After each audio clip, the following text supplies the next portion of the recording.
Okay, here we go. We have Matthew Cox in the building. Now, Matthew is a former mortgage broker and a convicted mortgage fraudster who was responsible for frauding the banks out of $55 million. Ended up on the Secret Service Most Wanted list.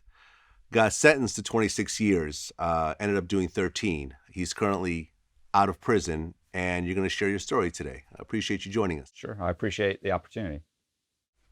Well, this is your first time here, so let's go ahead and start in the beginning. Now, you grew up relatively middle class in Tampa Bay, Florida. Right. Yeah. Okay. I would say it's in Temple Terrace, which is actually its own city, but basically it's Tampa. It's like a suburb of Tampa. Yeah. So you have two sisters, one brother, who are actually adopted in your family. Yes. Okay. And your mom had you when she was 40.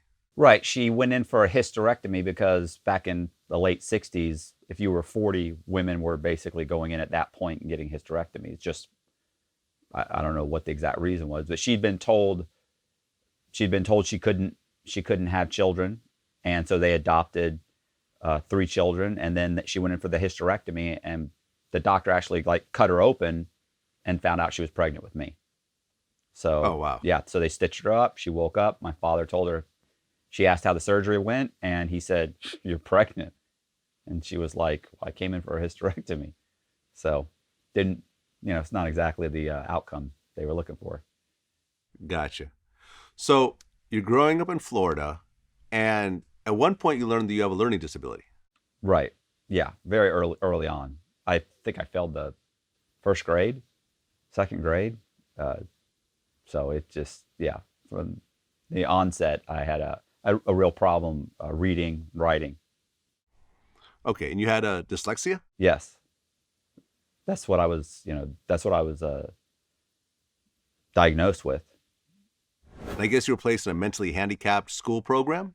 Yeah, there was no room in the classes that they had set aside at that time. Hillsborough County School Board had classes set aside for kids with learning disability. Well, they didn't have that. They had the mentally handicapped. Well, that was full, so they put me in the mentally handicapped with kids that had like Tay-Sachs disease and Down syndrome and stuff, and it was just a bad situation. So okay, what was that experience like? So, because talking to you now, you don't really seem handicapped at all, and you're put in with these kids that have severe problems. How's that like trying to be a kid? Getting through that. Well, I mean, you're picked on, you're made fun of. I mean, kids are cruel. So, I started running away from school, and eventually my parents, they put me into a school for children with learning disability, a private school. And the public school just wasn't geared towards, being able to handle as many kids they had with learning disabilities. And, and I wasn't staying in those classes. I was running away. So they put me in a private school for kids with learning disabilities. Okay, but at one point you took an IQ test and you had a very high IQ. Yeah, I think it was like 139, 140 around there. It was a genius IQ, but but my schoolwork was clearly not indicating that. And so there was they knew there was a major issue. I was smart, I was articulate, charismatic, I had a large vocabulary, but I simply couldn't do the schoolwork that all the other kids were doing easily. Right, because I guess when you took your SAT, you got a 1380 right on your SAT. And I remember you and I are similar ages. When I took the SAT, I got a 1290, and that was like a 0.1%. Right. In the country. So a 1380, you're really, really at the very, very top of all the students in the U.S. I also got to take it untimed because I had a learning disability. So, I don't want to mislead you. I didn't walk in and just smash the test. I didn't have a time, like everyone else did. Okay. So you ended up going to college, University of South Florida. Right. And you graduated with a degree in fine arts, yeah. which basically meant that you didn't have a high-paying job waiting for you when you got out of school. Right. Yeah. And I knew that. My dad had let me know that many, many times that that there was nothing I was going to be able to do with that degree, I ended up getting my 220 my insurance license, and I worked in the insurance industry for a year or two, and I kept getting laid off. So it wasn't working out. Eventually, I ended up a girlfriend who was working at a subprime lending institute said, "Look," or she said, "You've got to do this. You were made to do this. You would be great at being a mortgage broker." And that's how I ended up being a mortgage broker. Okay. So you had this job as a mortgage broker, but you're not really making a lot of money and your debt is starting to pile up. Right. Well, by the time when I took the job, I was already behind. I mean, I got like Ford Motor Cars looking for my truck. I mean, I'm a month behind on my mortgage. I'm going under. But that's when I started. And so I just worked 80 hours a week and just immediately started closing loans. And I was good at it. It came very easily to me. Right. And initially you're just doing standard mortgage broking. You're doing everything by the book. You're following the rules. And then there was a situation when somebody needed a verification of rent. Right. Yeah. That's funny. Well, you really did do some research, huh? Okay. So, yeah, actually it's funny because my manager, I brought in the file, and before you send it off to underwriting, they look through the file to make sure everything's, in good, it's going to sail through underwriting. She actually looks through everything and just pulls one piece of paper out, puts it to the side. And then she goes, "Okay, it's perfect." She goes, "Except you have a 30-day late on this, on the verification of rent." The girl had been 30 days behind on her mortgage within the last year or two. And she said, she goes, "So your loan's not going to close unless you can get rid of it." And I was like, "What do you mean?" She goes, "Well," and she pulled out a thing of whiteout. Remember the old whiteout? That one you clicked it, click. She started clicking it and she handed it to me. She goes, "White it out, make a copy. We'll send it to underwriting." She said, "You should be fine." And, I was like, this is my manager. I remember thinking, I go, "Well, I could get in trouble for that. That's fraud. I could go to jail for that." And she was like, "They're not going to catch it." She goes, "Even if they do catch it, the worst that'll happen is you'll lose your job." She goes, "And they're not going to catch it." She goes, "Don't worry about it." And but I totally trusted her and I believed her. So I whited it out. I sent it in, sweated bullets for about 5-6 days, maybe a week. And it closed like a week or so later. Got a check for $3,500. I mean, I was ecstatic. $3,500 25 years ago. Oh, that was amazing money. I was thrilled. Then I just started smashing out loans. It was just one, that month I closed like 4 loans. Next month it was like 8. Next month it was like 10 or 12. I mean, I just went all in. Well, you first started out by just whiting out someone's late rent payment. But then you started getting a lot more bold in what you're doing. You start putting together fake W-2s, fake pay stubs, fake bank statements. Explain how the process started to kind of increase in terms of the fraud. Well, you start realizing that it almost felt like, whether this was true or not, and I'm sure a ton of people will tell you it is true. You very quickly start to realize that the account executives and the underwriters and the lenders are almost working with you to help create fraudulent documents. Does that make sense? They catch it, they act offended.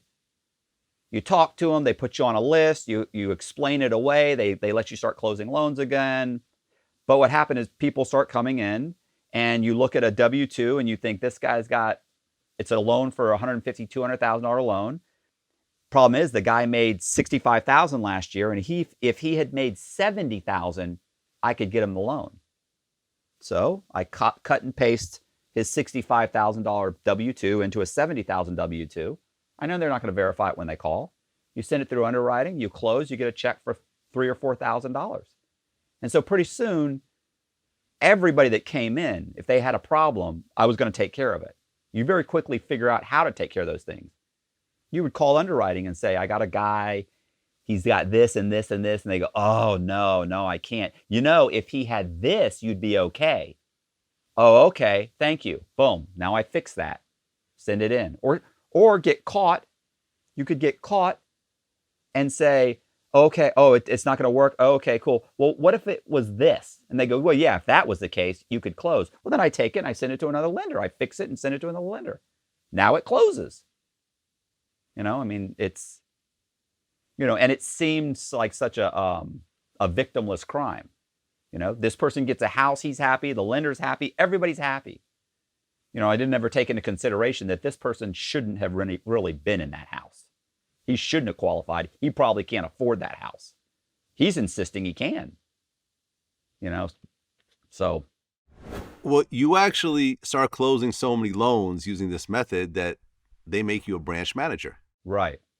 Yeah, Eagle made me a branch manager of the Brandon office. And then shortly after that, they were closed by the Department of Banking and Finance. That was the company I went to work for was called Eagle Lending. I worked for them for 6 months, and then they got closed by the Department of Banking and Finance closed them. They lost their credit line, and the Department of Banking and Finance closed them. I went to work briefly for another company, and then I opened my own place. Okay, and this is Consortium Financial Services? Right. Okay. And your previous company, the reason they got closed, was it because of what you were doing? No, they had they had offices all over the place, and there was a lot of, it was extreme subprime.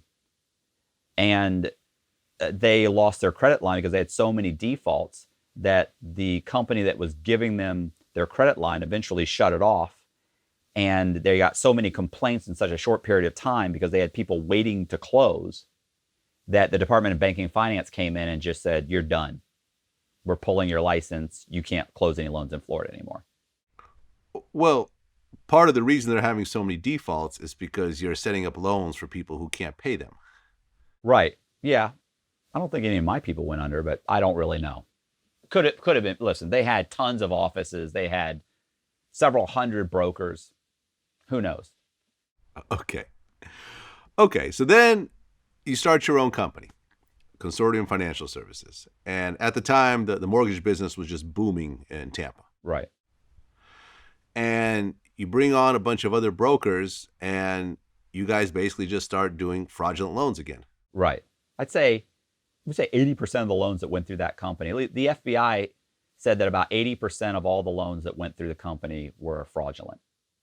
We had some people come in and, I'm doing an FHA loan and they qualify and they close. It's fine. But the vast majority of people had issues. And sometimes, honestly, they might have an issue that you still could have done a loan for. But if I created a document or two, instead of them going light doc or going stated income, they could go full doc and I could get them a lower interest rate and charge a couple points on the back of the loan. Well, then I'm going to make the W-2s and pay stubs so I can get an extra 2 points on the back of the loan. Is that a fraudulent loan? It's definitely a fraudulent loan. They could have gotten a loan anyway, but it's still a fraudulent loan because the documents are false. They shouldn't have gotten that particular loan product. Right. And at the time, you're actually creating forged checks and you're mass producing canceled checks at the same time. Right. By that point, I think I'd actually made a bank, an online bank, so I could verify people's down payments. Your down payments have to be seasoned, so you have to have had the money in the bank for 90 days.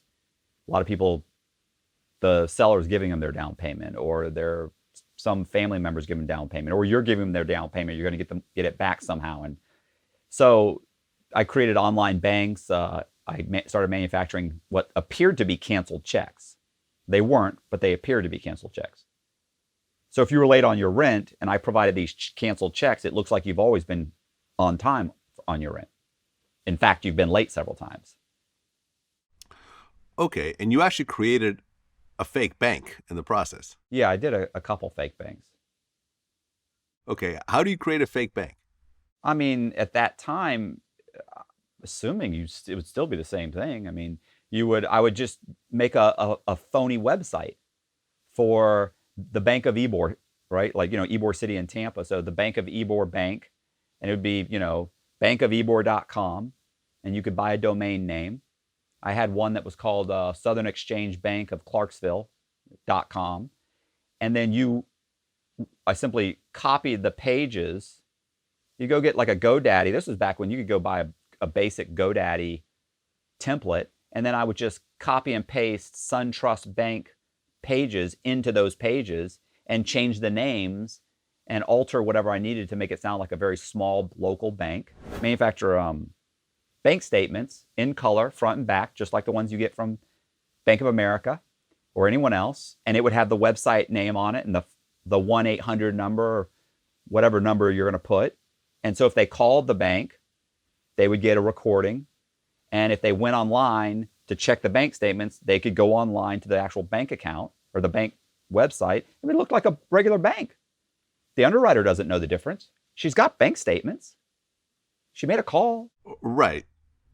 Okay, but a bank has a routing number, and if you don't have a real bank, you don't have a routing number. And a Right. routing number is tied to the name of a bank. So if they were to check the routing number, they'll see that it either doesn't exist or belongs to another bank. Right, but I would use, for instance, I used Southern Exchange Bank was a real bank. It had been bought out by SunTrust. So I used their routing number on the canceled checks. So you could check it with the banking database, and it would say Southern Exchange Bank. But the website was Southern Exchange Bank of Clarksville.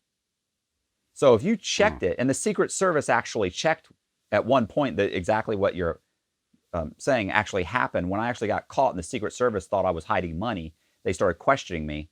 And I said, I'm not hiding any money. And they said, we know you're hiding money. We know you've got like almost $200,000 in the name of Walter Holcomb. And he pulled out my bank statements and showed them. He goes, they're in Southern Exchange Bank, and pointed at the banks. And I went, bank statements. And I was like, are you serious? He goes, yeah, it's right here. And I went, did you go to the bank website? And he goes, yeah. I go, did you call the bank? He goes, yeah, I've left several messages. He goes, we just subpoenaed them. They'd subpoenaed the address that was in the database that had been closed for years. They just hadn't gotten anything back yet. So I said, did you go to the bank website? And he said, yeah. And I said, what did you think? And he went, well, it's a bank website. What do you mean? I go, it's convincing though, right? And he goes, I mean, it's a bank website. And he went, oh, Jesus. He goes, oh my God. He goes, it's fake. It's fake. I said, man, it's all an illusion. And so I had to explain the whole thing to him, and they'd had it for months and didn't realize that it was all fraudulent material. He couldn't figure out why nobody was returning the phone call. Okay. And like you said earlier, the underwriters and the banks and so forth, they want these loans to go through. And especially at the time that you're talking about, this is before the housing crash and before everyone kind of tightened everything up. Right. They were trying to get people through the door. Everyone was trying to get their commission. If the person can't afford it, whatever, later on, these mortgages would get bundled in with other mortgages where you'd have like 9, A-level mortgages and 1 F, and you'd average them together, and you didn't realize that one of them was going to foreclose. So I remember this time, like everyone's just trying to get as much money as possible. Right. And I guess you had situations where you started actually buying gifts to some of the underwriters. I guess you bought one guy a Mercedes. Yeah, I had one guy that worked for a company called United Capital Lending. Forget his last name. First name was Justin. Anyway, he was an underwriter, and we would send him loans, and if the loan didn't go through or it couldn't go through, he'd just call us up and say, look, change this, this, and this, and it'll sail right through. And so, I was paying him a couple $100 every time we did one, and eventually he came to me and said, look, I want a Mercedes compressor. And I went, okay, what color? So I got him a Mercedes compressor. I remember it had red interior, and he was a gay guy. And I just remember thinking I thought it was just the tackiest fucking thing ever. But he loved it, and he listened to loans. We had a good 3 to 6 months where he just straight through. Okay.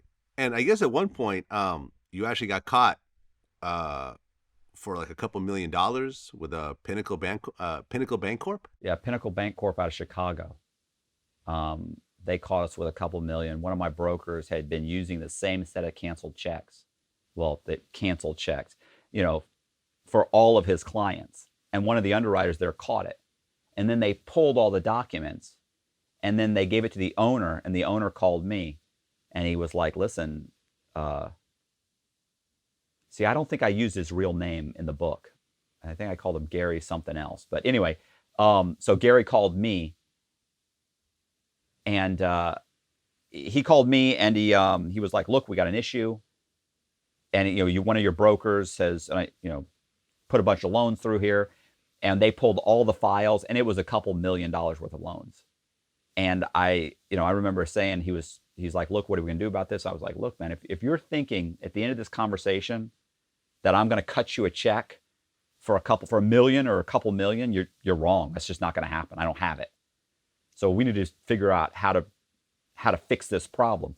Well, I mean, he basically said, look, I don't want the FBI looking through my files. He said, so what we're going to do is we're going to go ahead. They'd already sold $1 million worth of loans to Household Bank. So they knew they'd already sold $1 million worth of bad paper. Then he said to me, look, we're going to sell this with our next package to Household Bank. If they come back on us, you got to promise me you'll help us get rid of them. And I was like, yeah, of course I'll help you get rid of them if they come back on you, which there was very little likelihood that was going to happen. So he said, okay, no problem. And he even came a couple weeks later. He flew into Tampa, took us all out to lunch. I mean, straight fraud, knew it was fraud, had no problem with it. Okay. So at the end of the day, this company of yours ended up embezzling around $40 million. Well, I wouldn't say embezzling. They were bad loans. Embezzling makes it seem they were bad loans. Embezzling is like I work for a company and I'm stealing them. They were bad. They were fraudulent loans. Yeah, the FBI estimated there was about $40 million in bad loans. Yeah. Okay, so this company of yours, distinction. It's a little distinction. Was involved in $40 million in bad loans. How much money were you putting aside for yourself at this time? I mean, I wasn't. I was reinvesting the money, and I wasn't making $40 million. Guys are getting, they're getting their broker fees. I'm getting a part of the broker fees. I'm in the middle of a divorce. I think at that point I had done a bunch of loans, and someone who used to work for me had gotten caught running what's called a straw man scam. And she and her husband got in trouble, and they wore a wire on me. So the FBI came in and they were going to indict me. And I pled guilty because I'd lied on an application. They had me hands down. They had me on tape. They have all of the documents. And they've got 2 people ready to testify against me. So I take a plea for 3 years probation. So at the whole time this is happening, we go for a couple years, and then this happens. And now I'm about to lose. I can't own the mortgage company anymore. So I'm about to I'm losing the mortgage company. I'm getting a divorce. My wife wants a chunk of money. I've got to find a place to live. It's suddenly all this. There was nobody really being put aside. It's not like I had $100,000, $200,000 aside, and it's not like I was making that kind of money. And we're talking whatever, $10,000, $20,000, $30,000. And then I'm also buying houses and flipping houses. So the money's always in flux. You might have a couple $100,000 one day. A week later, you're down to $3,000 because you bought 3 houses to flip. It's real estate. It's up and down as far as the liquidity is concerned. Right, because you mentioned your divorce. At one point, you married Kayla Burgos. Right. You guys had a son. And you and your wife were basically doing these fraud mortgages together. Yeah, she'll kill me if anybody watches this right now. Okay. I talk to her like every couple of days. Anyway, she we bought when we got married. We ended up in about a year. We acquired about 55 rental units. And the majority of those loans they were all fraud. They were all fraudulent loans. So they were fraudulent loans. She and I getting a divorce. She keeps all the properties. She takes all the house. She takes everything. I'm starting over from scratch. Okay. And I guess when the FBI caught you, you agreed to plead guilty if they dropped charges against her. Right. Well, all the loans that they had caught me with were in her name. They were her loans. So I had brokered the loans, and I hadn't brokered the loans. The mortgage broker that used to work for me had brokered the loans. So she had all the documents. She opened her own company, and I ran those loans through her company. They weren't even through my company. You know, if I didn't have if they hadn't worn a wire on me, I could have stepped back and said, I don't know what they did. I don't know what she did. That's their problem. But they had me on tape. And the fact of the matter is I needed to plead guilty. This is my wife at the time, the mother of my child. So, and there wasn't really any chance I was going to go to prison. No money had been lost. There was no potential loss. I just didn't see that I could go to jail for that. Right. But in the process of you doing this, you're buying these houses with fraudulent loans, and then you've created basically a situation where after about a year, you're raising the price of houses in Tampa. At first, they started around 50, 60,000. By the time you're done with all your shenanigans, they're at like 200, 250,000. Is that right? Yeah. After I lost the mortgage company, when I went on federal probation, you get to that point, it's like, well, what do you do now? Do you sell everything, start over, start another career? Can't work as a mortgage broker, can't own a mortgage company. I still have bills to pay. So do I sell everything, claim bankruptcy, move into my parents' spare room? Or do I go, start continuing, just go straight fraud, continue to commit fraud? So, I clearly made the wrong decision, and I decided to go straight fraud. And I came up with a scheme where I would create false people, phantom identities, or they call them synthetic identities now. Back then, I just called them, they were phantom identities. And so I figured out how to create these fictional people with fake social security numbers, dates of birth, names, the whole thing. And I decided I was going to have them buy houses for $40,000. You buy a house for $30,000 or $40,000 back then in Ybor City, and then you record the value of the sale at like $190,000. So the whole market starts to shoot up through the roof, because suddenly there's these comparable sales everywhere. Instead of $50,000, they're comparable sales for $90,000. And I bought five of them in the name of some guy named James Red. Or the names of the people were like, most of them were like James Red, William Blue, Michael White, Lee Black, David Silver. So you've got a bunch of, remember the movie Reservoir Dogs? Right. So it was Reservoir Dogs. So I had just started naming everybody a color code system, which I thought was pretty cute, but it wasn't. When I got sentenced, the judge had no sense of humor about it. He didn't see the creativity at all. Okay, so let's talk about this whole synthetic identity thing.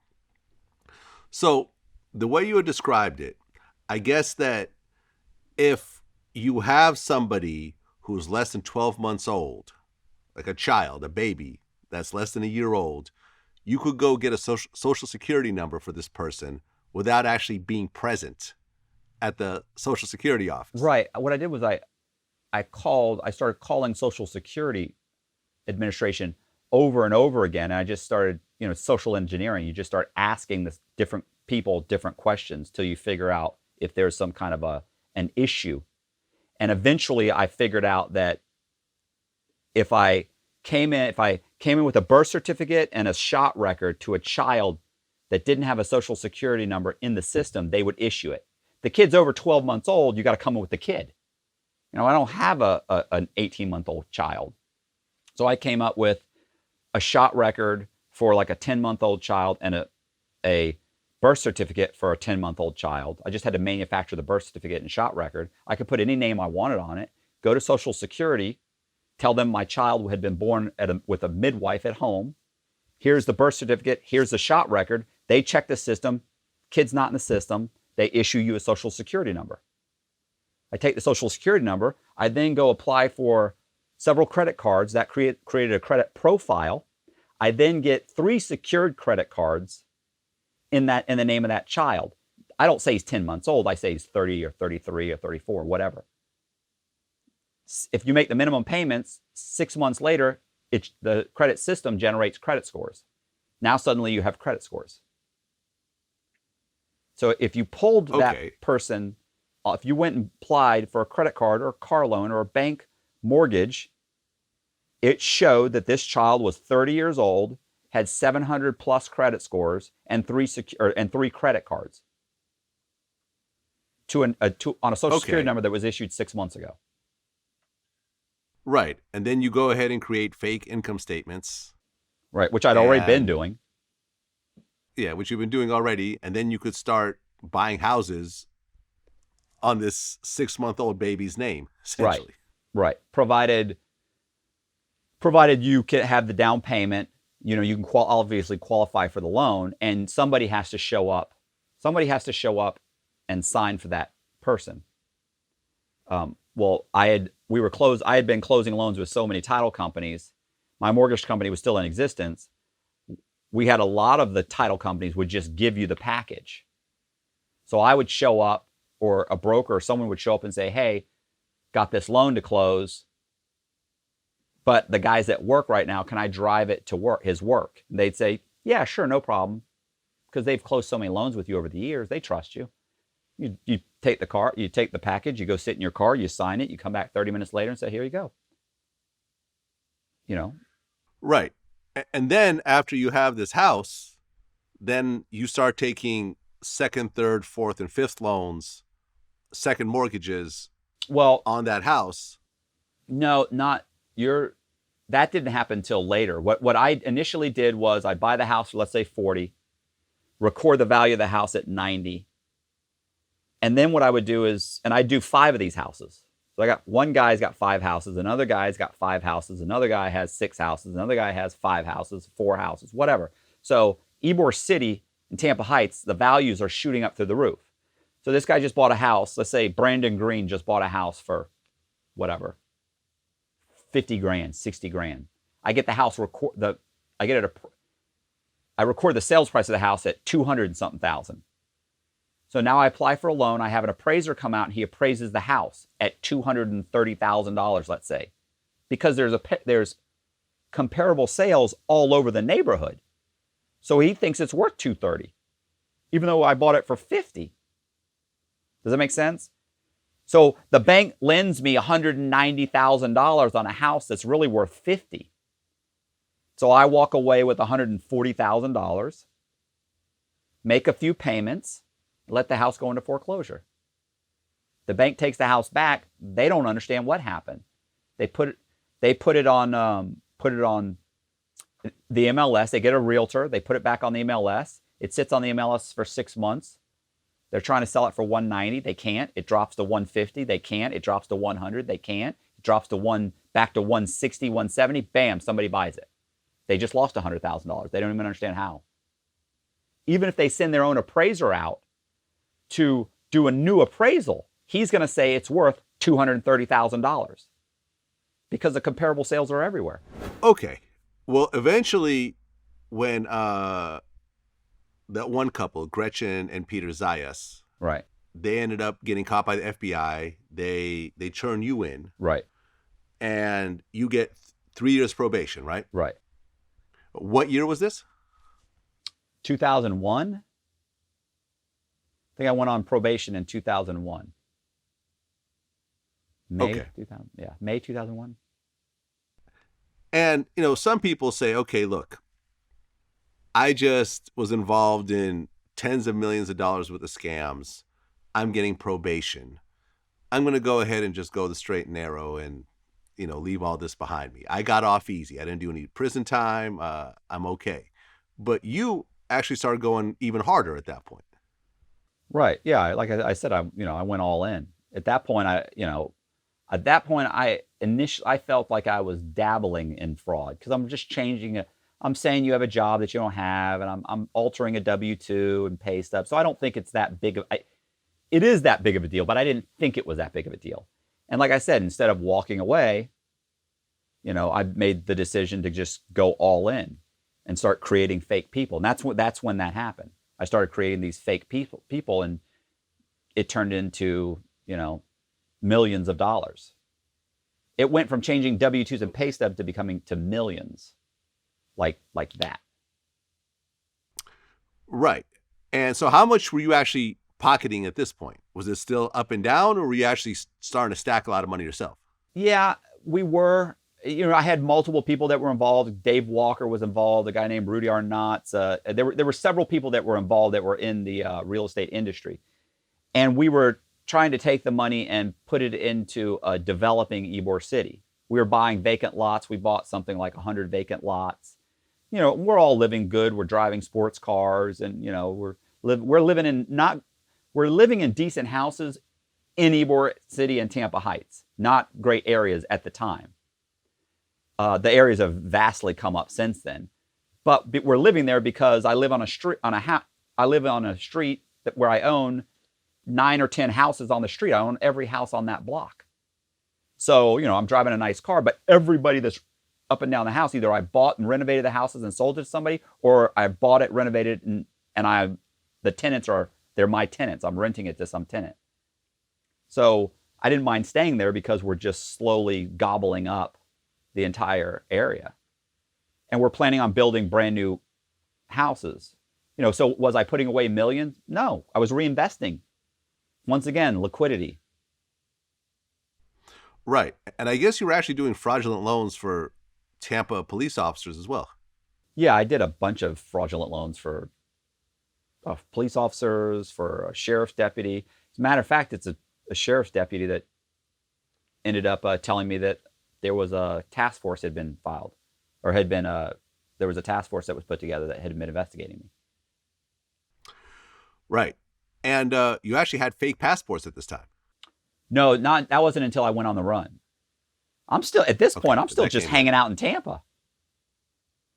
I hadn't even gone on the run yet. I'm on probation. I'm just hanging out. I'm just committing a little fraud. Well, not a little. I'm committing fraud here, fraud here. My full-time job is I'm juggling 6 or 7 different identities, multiple properties, doing the books and creating false identities, buying vacant lots while on supervised release. Stole $11.5 million while on supervised release. While on probation, federal probation. Okay, $11.5 million while on probation. Right. They're still irritated about crazy. that. It's right. Still not good. It's not good. Well, but then you have all these kind of phantom borrowers, but they're starting to collapse under their own weight. Their credit cards are maxed out. They can't borrow anymore. So they're sort of going into bankruptcy in a way, but they're not real people. Well, what ends up happening is you get to a certain point where it's like, okay, is it worth continuing to borrow in this person's name? Their credit scores start to diminish because they've got so many mortgages in such a short period of time. There's so much debt and they don't have as much history. And so what ends up happening is their credit scores stop being 710, 720, and they start dropping to 650, 620, even though they're making all their payments. It doesn't matter. They don't have enough history. So the scores are going down. So it's easier to just start with another identity than to try and continue to get loans and somebody that can't get a loan anymore. So then of course I stopped paying. You stop paying the mortgages because it's not worth it anymore. You stop paying. I run up their credit cards, and then they would start getting phone calls and they'd get letters, from collection agencies, and I had taken an article in the newspaper about a 5 or 10 car pileup where somebody had been life flighted to the hospital. I retyped the article and I put my borrower's name in as the person that had been life flighted. And I would write a letter from his sister and include the article and mail it to the bank and tell them, look, James Red was in an article, it was in a 10 car pileup and he's in a coma. And even if he wakes up from the coma, the doctors say he'll never work again. So stop sending your letters, just take the house. And so they'd just go away. They would foreclose on the property and that was it. They have a viable reason on why he stopped paying. So they stopped looking. Okay. Now, you're not doing this by yourself. You got a bunch of co-conspirators. Right. And some of these are women. I guess you're really big on Match.com at that point. And you met a woman named Becky, Right. and the two of you started basically doing mortgage fraud together. I mean, you also had other friends like Travis and so forth. And Oh things my are starting God. to kind of, you know, Yeah. Well, am I not supposed to mention these people? no, I just wonder who's if they because the other ones I very seldomly heard. I don't know about the names. Anyway, no, it's fine. They know what it is. Rebecca Hauk, she she actually was not committing fraud at this time. What happened was I started dating her, and I had several people. I mean, and some people were. How can I put this? Like one time I had to have a guy show up for a closing. Okay, there was a guy, James Red. To give you an example, is a guy named James Red, which was a phantom borrower. He didn't exist. Well, I had been closing those loans, just getting the closing package and signing it myself. And I used to make IDs, a copy of an ID, and the picture on the ID, I would use a picture from the Hillsborough County website, the arrest website. So if you'd been arrested, I may use your picture on an ID. I know you, because if I ever need this guy to show up, I need to know the person. I need to know who's on the picture. So at one point, I'd use the picture of a guy I knew by the name of Eric. And so what I did was I made a driver's license with his picture on it, said James Red, put it on the file and closed several files. Well, at some point, the title person called me and said, look, she had heard through the grapevine somehow or another, she had heard that these people didn't exist. She started to put it together. So she calls and says, from now on, the borrowers have to show up. So I then call Eric, and Eric comes in. I say, Eric, I need a favor from you. He goes, what's that? And he doesn't have a clue what's going on. And I explained to him, look, I've been buying houses for $40,000 and recording the prices at like $190,000 and $200,000. And I've been using people's mug shots on the Hillsborough County arrest website and closing and then getting the money and then taking the money and reinvesting it. And he's like, holy shit, that's amazing. And I went, yeah. And he goes, okay. And I said, the problem is that the woman at the title company, now she wants this guy to actually show up, this guy, James Red. And he goes, oh, okay. He goes, well, what are you going to do? Who's going to show up? I said, I need somebody to go in there and sign for James Red. And he says, well, who are you going to get? I said, well, I was thinking you. And he went, oh, I don't know, bro. That's a big favor. I said, I know, Eric. I said, but I need somebody to go in. And he goes, well, wait a minute. You said you've been using these guys' pictures on arrest pictures. She already has a picture of this guy, James Red. She's going to know it's not me. I said, well, actually, Eric, here's the problem. I said, I actually used your picture for James Red from when you slapped your ex-wife around a few years ago. He jumps up. He's like, you motherfucker, I'll beat your fucking. I was like, whoa. I said, bro, I said, listen. I said, I know what you're thinking. I said, I said, but the only reason I used your picture was because you were the only person I knew that could pull this off, that have the balls to go in there and pull this off if it came to this point. And you remember he started nodding like, yeah, okay. And he goes, well, I'm not going to do it for nothing. I said, absolutely. How much money do you want? And he goes, I said, bro, just, tell me what you want, man. And he goes, I want $500. I mean, $500. I just told him I was buying the houses for 40 and pulling out like 150, $500. So we go to the title company. I make a fucking ID with his picture on it. We go to the title company.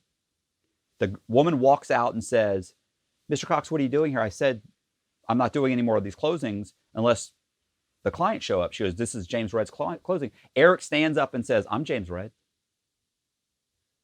She opens the file, pulls out the picture that I'd been using, looks at it and goes, my God, I'm so sorry. Mr. Red, come on in. We go to the title. We go into the closing. He signs all the documents. She cuts some checks, $9,000 here, $30,000 here, $10,000 here, $40,000 here, $5,000 here.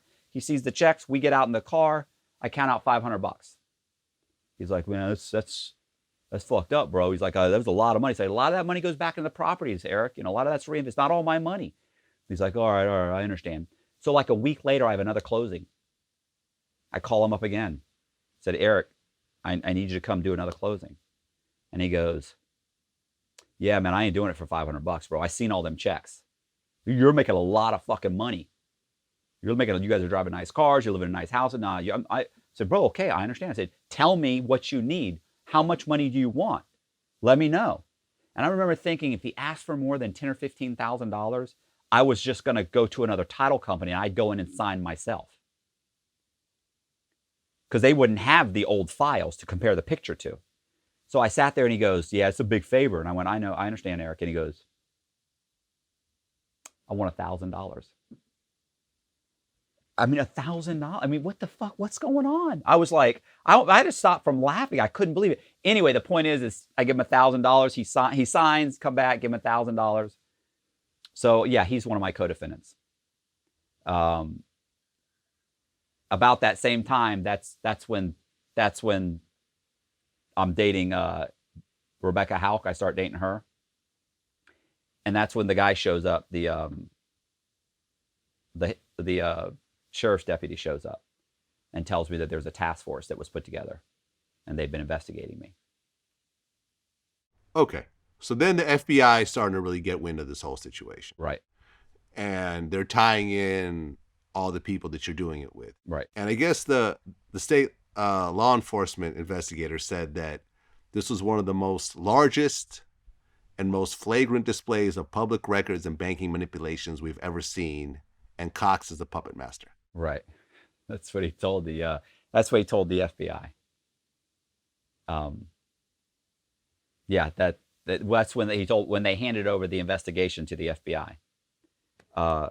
And at that same time, a sheriff's deputy who I'd done like $1 million worth of loans for, at least, for he and his ex-wife, he came to me and he told me he used to date a girl on the Tampa police officer. He was a Hillsborough County deputy. He used to date a Tampa police officer, and she was on the task force. And she told him, your buddy Matt Cox is about to be arrested by the FBI. And so I only had she was like within a day or two. This was a Thursday. So on Thursday, it was like 4:00 on a Thursday. So I got out some money that day. The next day, I had a bunch of people cash checks, pulled out about $80,000. Told my girlfriend, Rebecca Houck, which I'd only been dating like a month, maybe 6 weeks. I'm packing my bags and she comes in and she sees me packing my bags and she says, what are you doing? What's going on? And I said, I'm leaving. I tell her what happened and what's going on. And she says she wants to come with me. And it was just a huge mistake letting her come with me. Just a massive fucking mistake. Okay, so you know that the FBI's about to come in, so you just go on the run. And I guess 3 days after you leave, they actually raid your office. So now you're on the run from the FBI. Right. And you stay on the run for 3 years. Yeah. All right. So explain to me how someone that's wanted by the FBI stays not only under the radar for 3 years, but continues to make money by fraudulent means. Well, I'm not sure it was under the radar. Every time I committed fraud, they found out about it.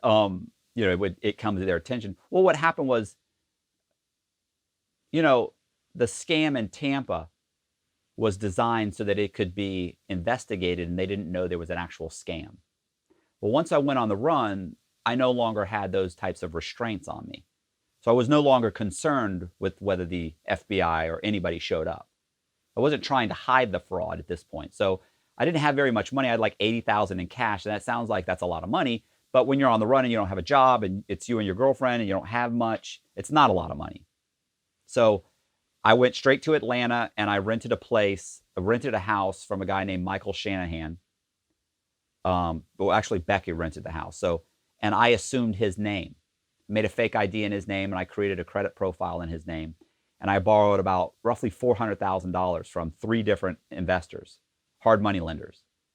So, got his house. I'm renting it. I make an ID in his name. I then went to public records and I satisfy the loan on his house. So he has a house, he's had it for 10 years, and I satisfy the loan. So it now, if you look at the title work on its house, he owns a house free and clear because I filed what's called a false satisfaction of mortgage. So, and I'm him. I then called 3 hard money investors, hard money lenders. They came out, looked at the house. One guy comes out at 10 o'clock, another guy comes out at 2 o'clock, another guy comes out at 5 o'clock. They all look at the house and they all agree to lend me like $150,000. So they all lend me around $150 a piece. I think one guy lent me like $100,000. And I close those loans at the same time within a couple of days of each other. And so I get a check for $150,000 at this closing, $150 at this one, $100 at this one. And then I go and I deposit those checks into the bank and I start pulling out cash. So I get like $400,000 in Atlanta. So I was cashing checks. I was trying to stay under the radar by cashing checks that were under $10,000. Obviously, you don't want a CTR filed. So, and so I was staying under the $10,000 threshold, trying to. I think at one point I did cash a check for 29 grand. Okay. And you and Becky were being called the Bonnie and Clyde of mortgage fraud. Right. Yeah. Yeah. That happened. That was, I think Dateline did a 1-hour special on us, and we were in Fortune magazine, and Bloomberg Business Week did St. Pete Times did like 30 articles on us, Tampa Tribune. They were, there was a lot of articles. Well, like we previously mentioned, you end up having a bunch of fake passports. So you were actually vacationing out of the country under fake identities. Right. Well, yeah, I can't travel. How do you... Oh, so I just want to ask, how do you get a fake passport? Or is it at the point that you have a fake license and a fake social security card is just easy? Well, yeah, I started interviewing. I started getting people's information. And I would just get a driver's license in their name. And so Becky and I figured out that we needed to try and get people's information that weren't using it. Like if someone steals your identity, there's a good chance you're gonna figure it out pretty quick. Because you're pretty active on you're probably pulling your credit periodically. They've got to call them, do verifications. Your address doesn't match the address they're applying under. You've got issues. They have issues trying to obtain credit or credit cards in your name. So we needed people that had real information, but they weren't using it. So we could get passports, because the U.S. State Department's not going to believe that they're not going to fall for the 10-month-old baby trick. Okay, Bank of America will, but not the U.S. State Department. They know that's not your social security number. So I needed real people that weren't really using their information. So we started surveying homeless people. And so I would get a homeless guy, a white homeless guy that's 33, 34 years old, and I would survey him. I'd say I work for the Salvation Army. I'm trying to determine where we place our next homeless facility. I have a questionnaire, 17 questions, pays $20 right now for your participation. Can we go ahead and start the survey? And the guy would say, $20 cash right now? Cash right now. I show him the cash. He starts answering questions. Name, date of birth, social security number, where were you born? What county? What hospital? Where'd you go to high school? Were you ever in the military? And I just boom, boom, boom, boom. I get all the information. Now I have enough to steal your identity. I then order his birth certificate, his social security card. I order a copy of his high school transcripts, and I register to vote in his name. And I go into the DMV and I get a driver's license in his name. I then turn around and I apply for a passport. I get the passport. It takes about less than 30 days. You got all that information. Within 20 days, I'd have everything. And I'd be opening up bank accounts in his name, buying cars in his name. I've gotten tickets in other guys' names. I got so many tickets, I almost lost a guy's license one time. Not that he was using it, he lived under a bridge, but the point is, you know, I didn't want to lose him to lose his license. I'm using his license. You know, so I actually went to traffic school at that guy. I can't lose his license. When it was all said and done, I guess you had 26 different identification driver's licenses from seven different state states. DMVs. Right. And Becky probably had 4 or 5 IDs in probably 3 different states. Yeah. I had about a couple dozen passports. They caught me. I had like 6 passports. They found like 6 passports on me. We just come back from,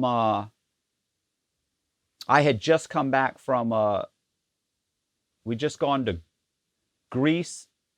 Within the last few months of being caught, I'd gone to Greece, Italy, and Croatia. I've been to Jamaica. I've been to a bunch of places on false passports. Well, it's a real passport. It's just not me. Right. And I guess you had about a half dozen plastic surgeries to try to alter your appearance? Yeah.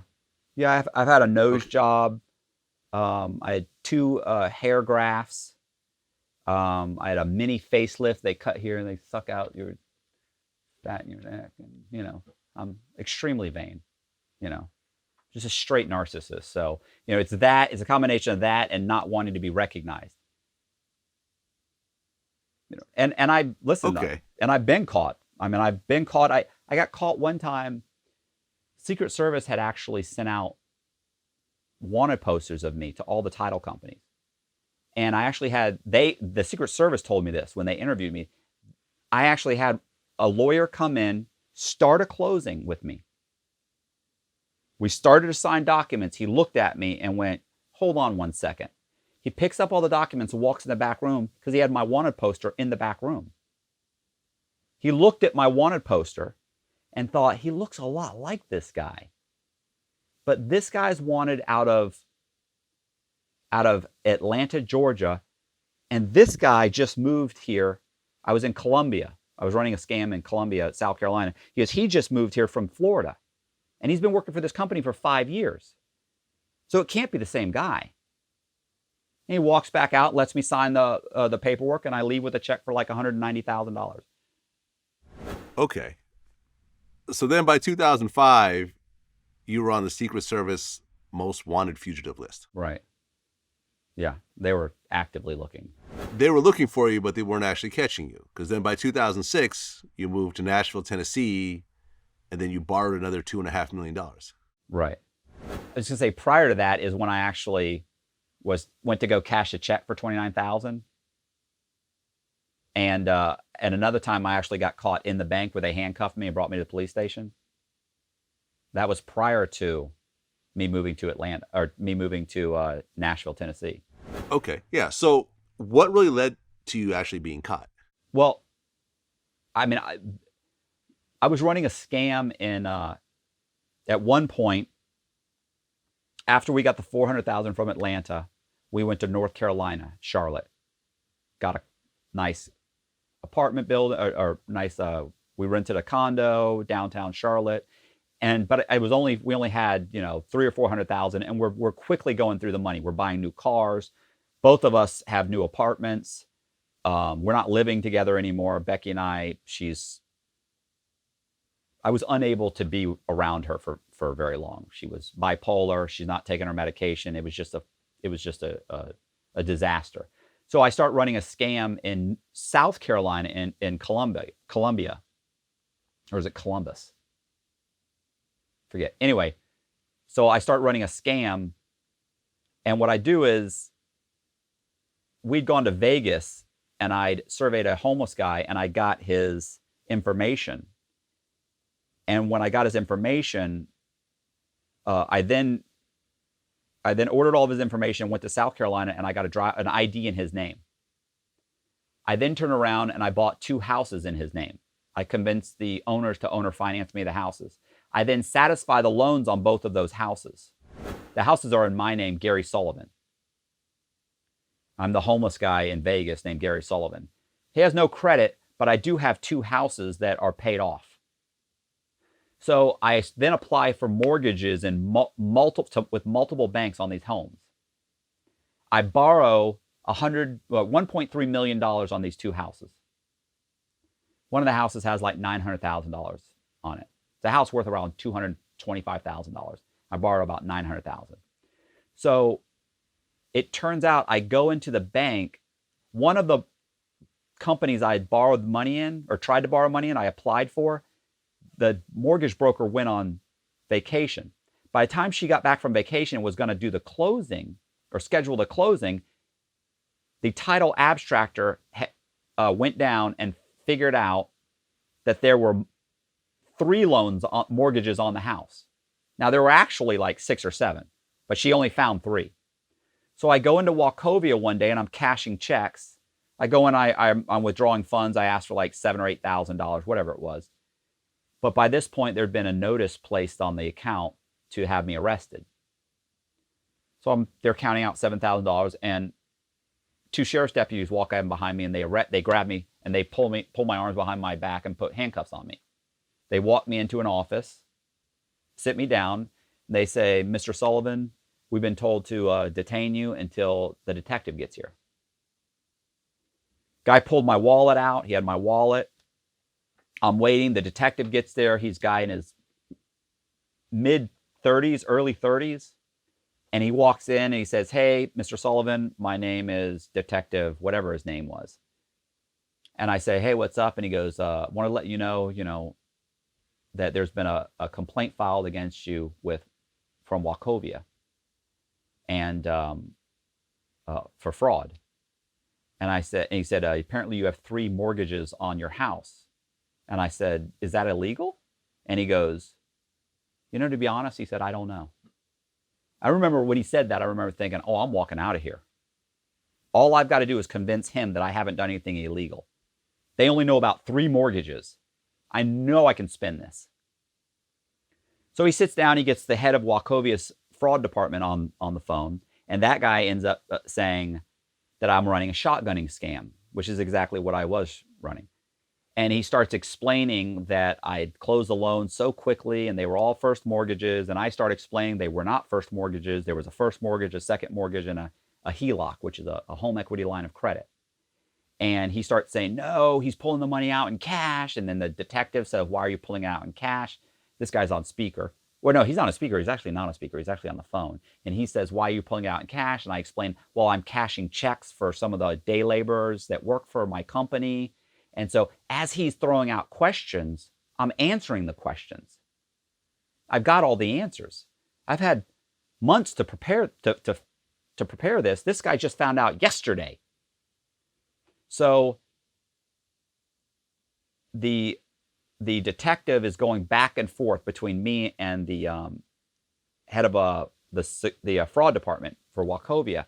And eventually he's like, "Why'd you borrow three mortgages? Why didn't you borrow just one?" And I said, "Well, to be honest, I don't know." I said, "I went to Wachovia, and Wachovia said their lender or loan officer said, I told her I needed about $500,000.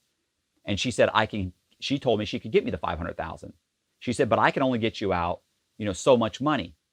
But I have a friend that can get you a second mortgage. And she works at Sun Trust."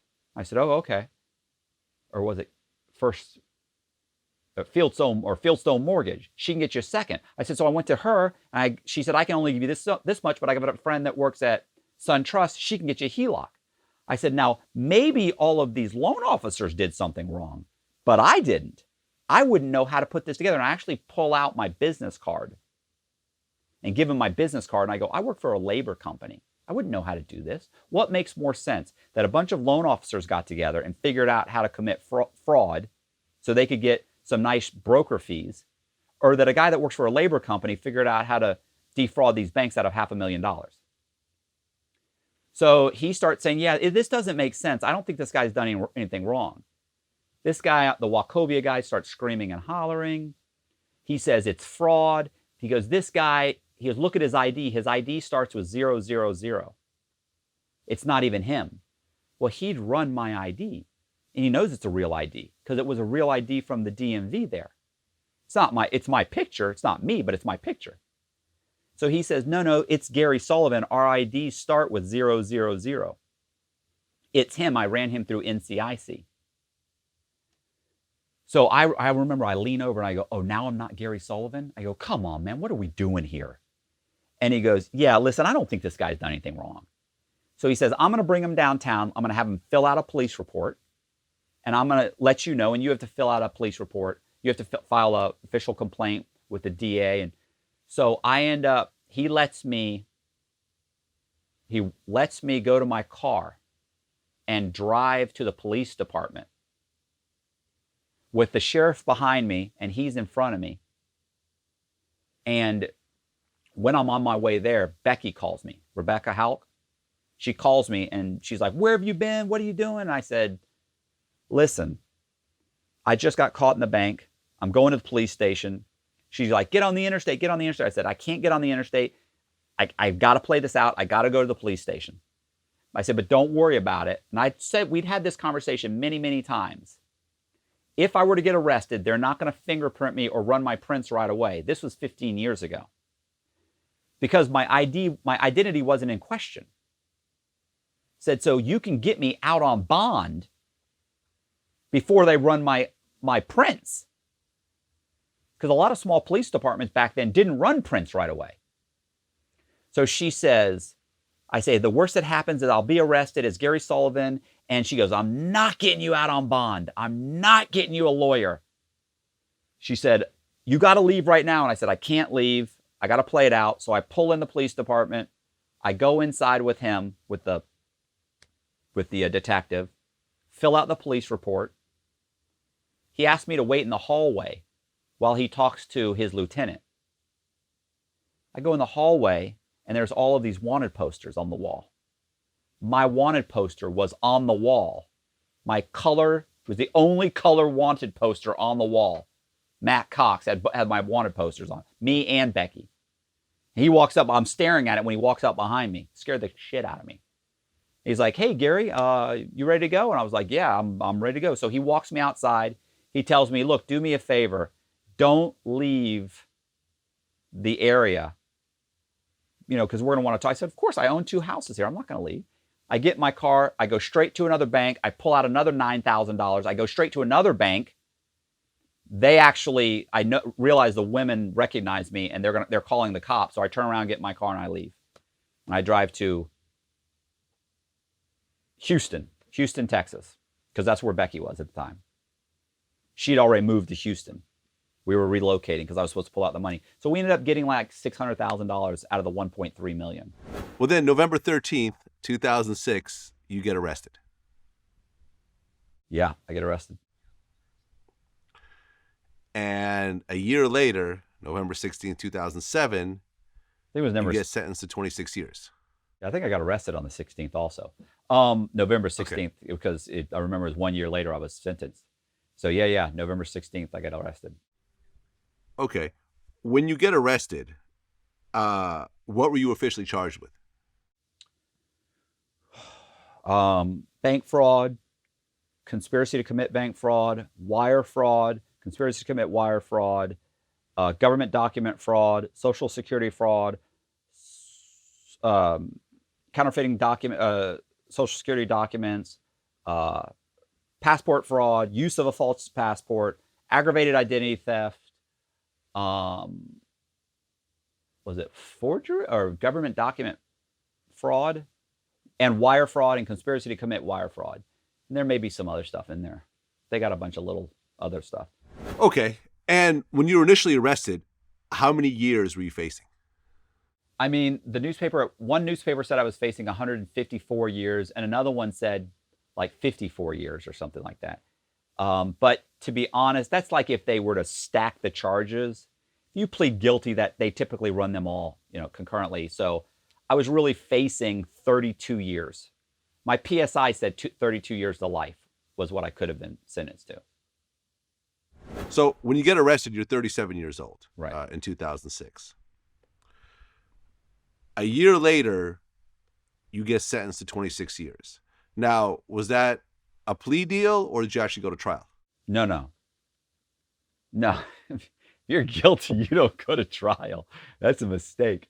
I mean, you could be innocent and you got about a 50% chance of being found guilty at trial. So, no, I mean, I'm as guilty as sin. I got nothing I can do. I get grabbed, and my lawyer's advice to me was tell them everything they want to know and hope for the best, because you're looking at 32 years of life.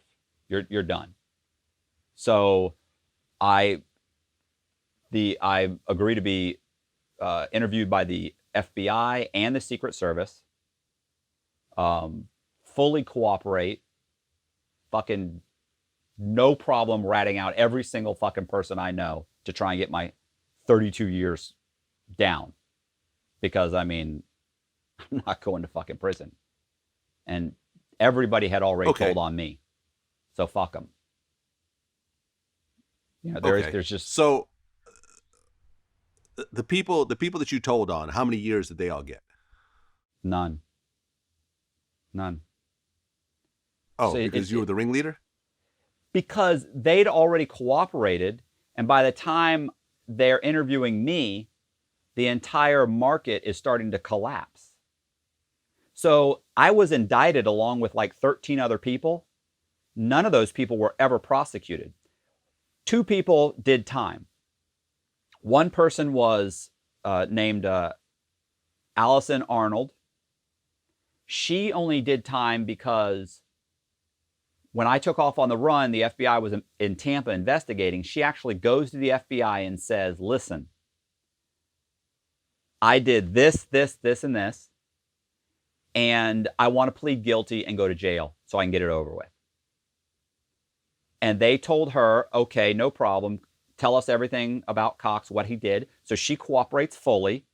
And she thought, you know, they would take that in consideration. She may not go to jail. She'd only go for a short time. Well, at the very last minute, they pull her plea deal because I hadn't been caught yet. She goes to prison and they give her like 30 months or something. This is a chick that made no money. She had a minor role. 30 months, gets hit with a chunk of money, I don't know, $200,000-$300,000 that she never saw. And she goes to prison. So, listen, nicest person ever. Never should have gone to prison. So the other person that went to prison was that guy Eric that signed for James Redd. He was already on federal probation for a drug charge. So when the FBI comes to interview him, he says, yes, I signed those documents, blah, blah, blah. They don't actually charge him for anything. What ends up happening is a few months later, he fails a urine test, several urine tests, and they pull his probation, and he goes back to jail for 30 months on a probation violation. But he probably wouldn't have gotten the 30 months did they not already know he was involved in another scam. Does that make sense? Like, I can't say, oh, it was just a probation violation, because they knew he was involved in a scam, so they hit him pretty hard for a dirty urine. So those 2 people are the only people that ended up going to trial. Everybody else are going to prison. Everyone else had basically skated. They were never grabbed, never indicted, or they were indicted, but they were never prosecuted. Okay. So until this time, you know, when you got caught previously, you were given 3 years probation. You didn't do any prison time. Right. But now you're accepting a 26-year plea deal, and you're 38 years old at the time, which means that if you have to serve it all out, you're getting out at 64 years old. Right. Well, with game time, I would have been 60. Yeah, I would have. My out date was 2030. Because, you know, good time, they take good time off the 26 years. So you don't serve 26 years, you serve 23 years, you know. Okay. So you're getting out at 60 years old, right. 61 years old, a senior citizen at that point. Right. I'm in my 40s myself. It's hard to comprehend giving up my 30s all the way to 60 years old. How hard was that to really accept a plea deal that long? Well, one, my lawyer, my public defender, told me that several of the enhancements, you know, the dollar amount was not that much. My dollar amount loss they said at the time was 9.5. We actually got it down, argued it down to 6 million. That I lost there, 6 million unaccounted for. So the dollar amount wasn't what really got me. That probably should have got me 5 or 10 years. What got me was the enhancements.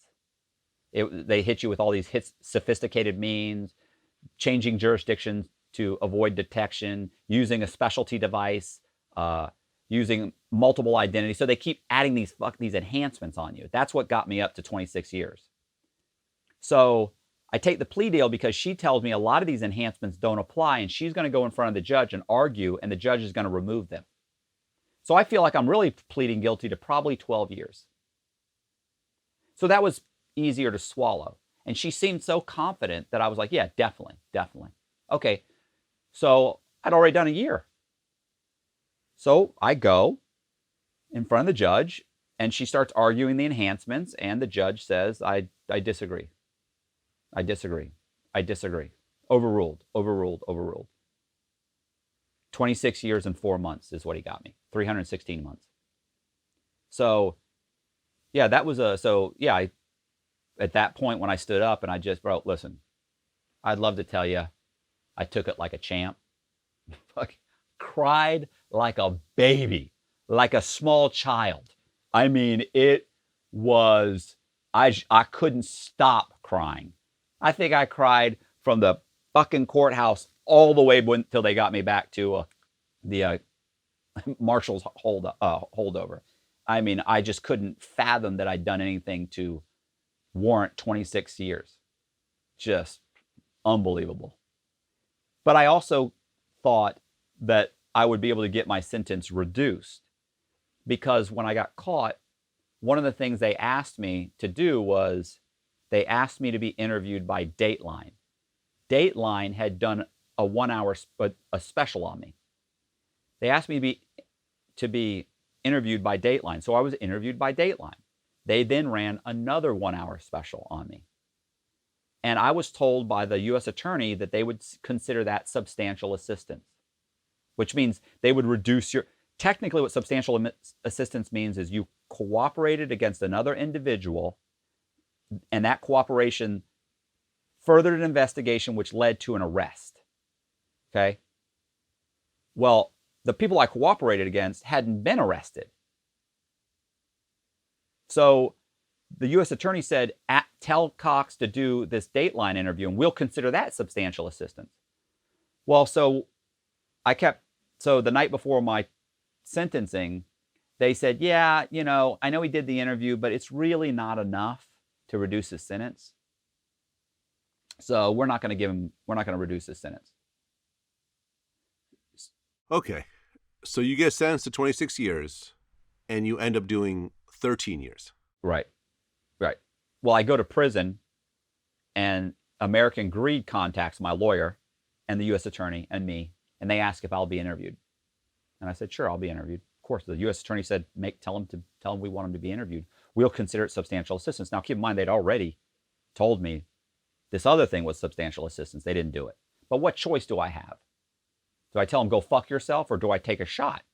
And I don't want to do 26 years. So I get interviewed by American Greed. And they run the episode, and we go to the U.S. attorney, and my attorney says, okay, he did the episode, reduce his sentence. And they said, yeah, it's just not worth it. It's not enough. But you said you'd consider it substantial assistance. And they go, yeah, we did consider it, and it's not enough. Okay, so then about a year later, I get contacted by a mortgage school that teaches mortgage brokers and teaches continuing education. This guy comes in named Jim Montrum. He asked me to write an ethics and fraud course based on my case.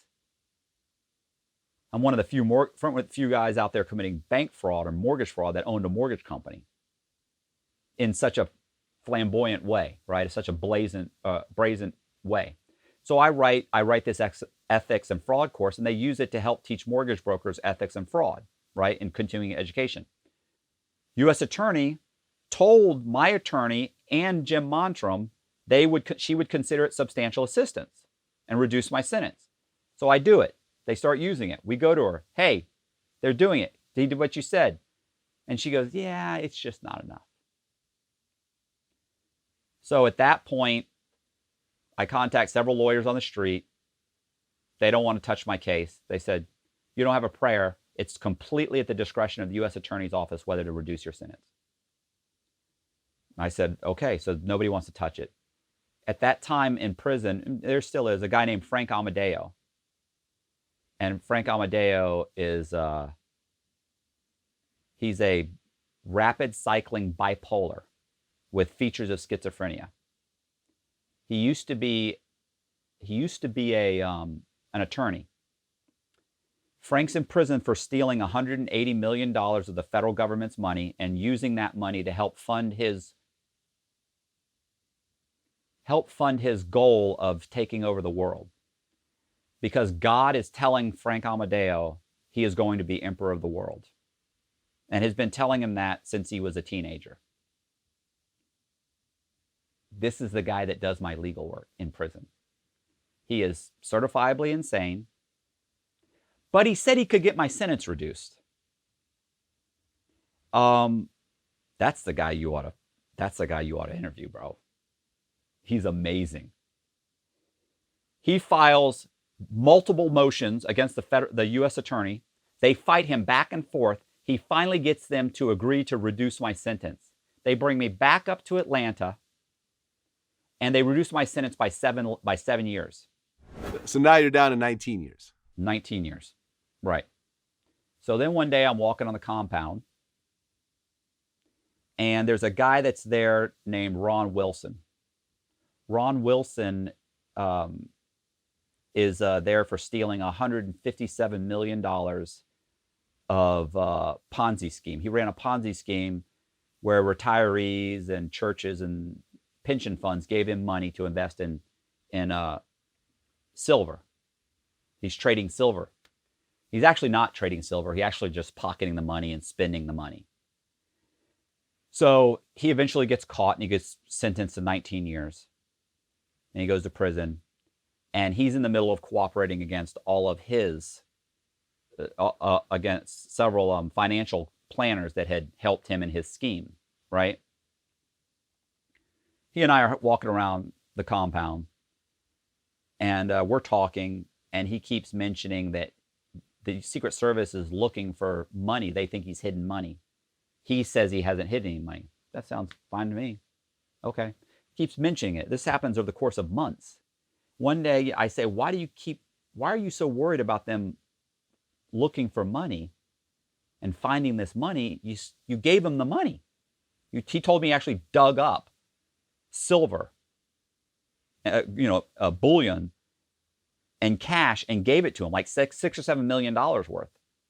I say, well, you gave him all the money, so you're good. Don't worry about it. It's not going to, don't worry about it. And he goes, and he says, well, and I said, you did give him all the money. And he goes, can I tell you something? He goes, can I trust you? And I said, probably not.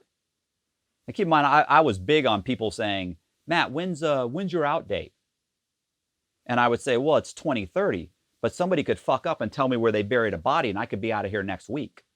I'm not doing fucking 26 years. I don't give a fuck about that gangster shit. There's nobody holding out. So I looked at him and I said, probably not. And he started laughing and he said, well, I'm going to tell you something. He said, I did put some money away. So he tells me where he's put some money away. I waited about a month because, the problem was the government didn't want to give me a reduction the first time. So I know they're not going to do it this time. They didn't want to do it the first time. Anyway, I ended up talking to my lawyer. I have to order my transcripts because I was writing my book. And so I needed to order my transcripts. And I call her and I'm talking to her and she says, is everything okay? You need any help with anything? Everything going okay? What do you plan on filing any motions? And I said, no. I said, well, here, something is happening. Listen to this. And I tell her what happened. She says, let me make a few phone calls. About a week or two later, I get called into SIS, which is the internal security. And they say, hey, listen, we got somebody on the phone who wants to talk to you. And I go, about what? He gives me the phone, and it's a Secret Service agent. Secret Service agent says, we understand that you know Ron Wilson, and he's hidden some Ponzi scheme money. Do you know where it is? And I say, yeah, I do, but I want a fucking letter from the U.S. attorney saying you'll reduce my sentence. So they get me a letter from the U.S. attorney, and I tell them where the Ponzi scheme money is. They go grab the Ponzi scheme money. They grab the people that have it. They indict him and those two people. And then I turn around and they get sentenced. Wilson gets 6 more months. The other people get probation. And I'm sitting there like, okay, well, what about my reduction? And they go, we don't know what you're talking about. So I have to send in the letter to the judge. This is what they said in the letter. The judge says, I'm ordering an evidentiary hearing. Then they give me a lawyer. And this is all, by the way, Frank Amadeo filed all the paperwork. The crazy guy who wants to take over the world. Filed all the paperwork. They end up reducing my sentence by 5 more years. So Frank Amadeo got 12 years knocked off my sentence by filing paperwork with the government, when none of the sane lawyers on the street said I had a chance. The crazy guy got my fucking sentence reduced by 12 years. And that's how, with gain time, that's how I ended up doing 13 years. Okay. And you get out July of 2019. Yeah. Less than a year ago. Was it at all worth it? Doing 13 years in prison? Fuck no. You know. No. No, absolutely not. Absolutely not. I mean, I'm 50 years old. I'm starting over with nothing. And, and I'm living hand to mouth. I live in someone's spare room. I'm driving a piece of shit Jeep. I'm in it with no ABS and no AC. I mean, this thing, I had to borrow my mother's car to drive to Miami to be interviewed by you. Now, granted, I could probably go sell used cars and probably make a decent living. But while I was in prison, I wrote my own memoir, which, which you've read. So research, looked into. And I wrote several other guys' books. And I wrote about 18 different synopses of guys' stories. Ephraim Deveroli, the guy from War Dogs, I wrote his memoir. I wrote a couple of, I actually had to sue him. Anyway, I got a couple of guys into Rolling Stone magazine. We optioned the film rights to that story. They're supposed to be making a movie about that. I'm right now represented by Zero Gravity Productions on several to option several film rights. Working on, listen, bro, I mean, I'm working on a lot of different things. Like, I got out and I promised myself I was going to try and get these guys' stories turned into movies. Now, I don't know that's possible. But what I know is I can give it a few years to try. I don't need a lot of money. The one thing I know is that I'm happier now living in the spare room driving that piece of shit car than I ever was driving a $100,000 sports car with a couple $1 million in the bank. Way happier now than ever. Well, did the laws change after they caught you? And the things that you were doing back then, is that possible at all today? Or are the checks and balances just too strict? No, as a matter of fact, I actually spoke with a title guy literally a week ago. What is today?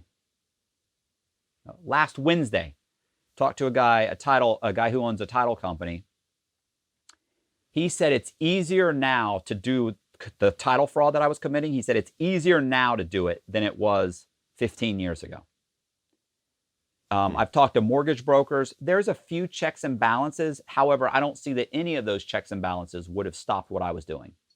None of them. Okay. When you were doing this initially, you looked at this as a victimless crime. But ultimately, by 2007, when you got arrested, the whole housing market was imploding, not because of you alone, but because of a lot of things that were being done similar to what you were doing. when you look at the $55 million that you were involved with in terms of bad loans and everything else like that, the banks were hurt. I'm sure lots of people who ended up getting those loans ended up foreclosing on them. The shareholders got hurt. People who had their 401ks in these various banks, they lost a lot of value. So it's not really a victimless crime. Do you feel bad at all over the things you did back then, or not so much? Well, I mean, I think in the grand scheme of things, as far as a financial crisis is concerned, which is basically what I feel like you're alluding to, is that I don't feel necessarily that what I did contributed in a major way to the financial crisis, to trillions and trillions of dollars. The 55 million, or the basically $6 million in losses, nothing compared to $600 trillion, TARP package. So if you say, did you contribute? Yeah, 6 million to 600 million, or 600 trillion. Okay, granted, you could say there's some contribution on my part to that. But what I would say is this: several of the people's houses that I actually either basically transferred their title out of their name, or I satisfied their loans, or I stole their identity, absolutely. Those people are clearly victims, and clearly I harmed them. And at the time, I easily justified that. It was, oh, they'll be fine, they'll be fine. You don't think much of it, You do it, you think it's not a big deal, they'll write a couple of letters, but the truth is, it is a big deal. It's a lot harder to unwind that mess than I had ever allowed myself to believe. And I know what I did was fucked up. And at the time I didn't think that, but looking back on it, these are people just living their normal lives, and I come in and I just completely throw them into a hurricane, and they didn't have that coming. And some of them, there's a doctor that he'd owner financed the house, and he ended up hiring an attorney that cost him about 10 grand. There's a CPA it cost him about $4 or $5 grand. A couple of the hard money guys, they had to hire an attorney. That was a few $1,000s. So, certainly they lost money, and they didn't have that coming. I absolutely agree with that. I mean, I'd hate to take the entire burden of the of the 2008 financial crisis, on my shoulders.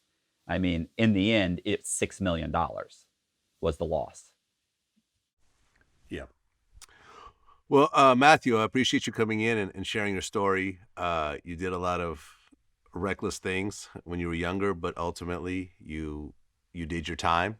You Right. did 13 years in prison. You paid your debts to society. Doesn't sound like you're in the mortgage business anymore. Nah. And, you're using your situations to actually start a new career as a writer, whether it's a screenwriter or an author or Well, the various things you're working on. true crime. So, I wish you the best of luck. Yeah, I'm writing Yeah. true crime stories. Yeah, but I appreciate it. True crime stories. And yeah, I appreciate it. No doubt. Well, like I said, I wish you the best in your future career. And, until next time, All right. peace. All right.